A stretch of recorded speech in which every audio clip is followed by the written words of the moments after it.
Alright, Joel here, back again with some more pickups. This time it's going to be a little bit more domestic, a bunch of stuff for mostly Nintendo systems. First of all, Super Glove Ball, nothing too exciting. Picked this up on a road trip, um, so I got that. I got Godzilla. I actually picked this up at a store called Gamezilla, so I picked up Godzilla at Gamezilla, kind of funny play on words, so got that. Another mediocre game, Metal Mech. So I got that. And then at the local disc replay, a couple of Genesis games. Got Quackshot and Chuck Rock 2. Nothing too great, but figured I'd add those into the collection. The price was right. And then Super Star Wars.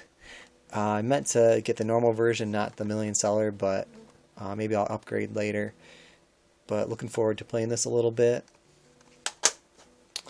And then they had some great prices on Nintendo 64 games. I got Shadows of the Empire, $1.99.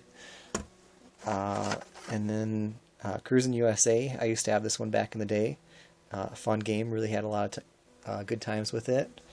And then one that I remember renting a number of times, and it's gotten a lot of good press recently, Beetle Adventure Racing. A lot of cool courses. I still have to get back to playing this one again.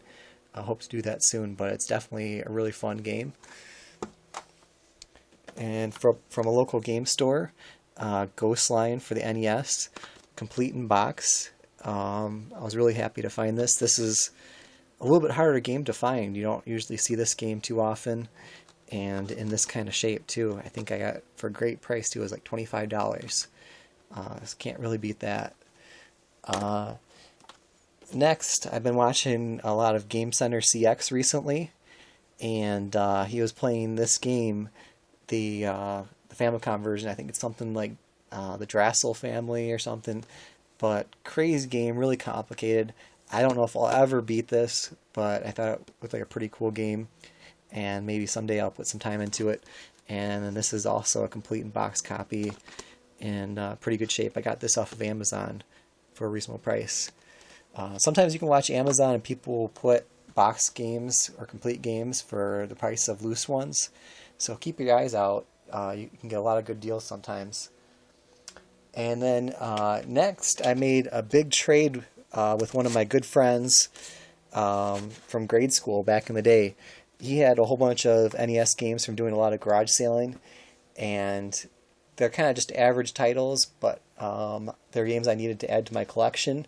And he wanted some of my like grade A titles, my duplicates, some of like the really awesome games. I think he got like Contra and Turtles, but these are what I got from him.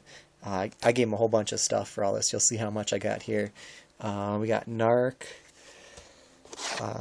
Karate Kid, Back to the Future, Blades of Steel, Golf, Bases Loaded, Ski or Die,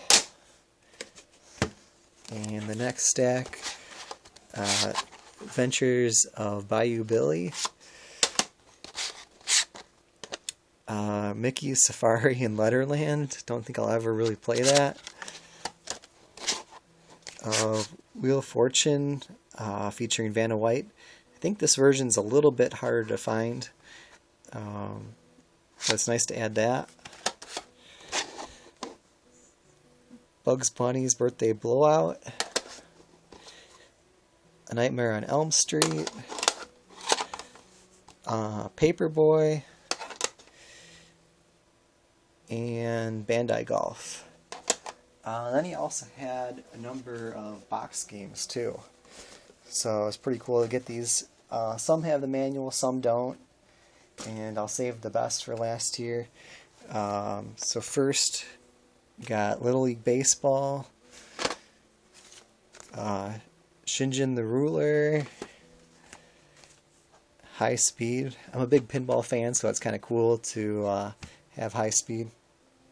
Even though it really doesn't compare to the real thing. You got to play the real High Speed to really experience it. And Hollywood Squares, Kings of the Beach, Pictionary, Burger Time. I'm really fond of the Burger Time for Intellivision. That was one of the games I grew up playing, so it's nice to have this in the box. I got a box copy of the Intellivision version also. And one of the trades that I gave him was actually a game that he actually owned, and I found it at the local resale shop, and I had it for years in my collection. It had his name on the back, and I meant to give it to him, and he could not believe it when he saw that game. It was one of the few games that had his name on it, and he had borrowed it to friends and brought it around, but he eventually sold it at a town garage sale, and somehow it made its way to the thrift store, and I picked it up there, and then from me, it finally made it back to him, and he was shocked to find that. So he was really glad to have one of his original childhood games back. Then here I've got Shadowgate, Wall Street Kid, Wizardry, and then last, this game is a little bit harder to find, North and South, but it's missing the manual, so maybe I'll find that someday and be able to complete this copy. So thanks again, guys, for watching. I hope you enjoyed my pickups here. Please like, comment, and subscribe. Let me know what you've been up to and what kind of deals you found out there. So I'll see you again next time, and take care. Bye.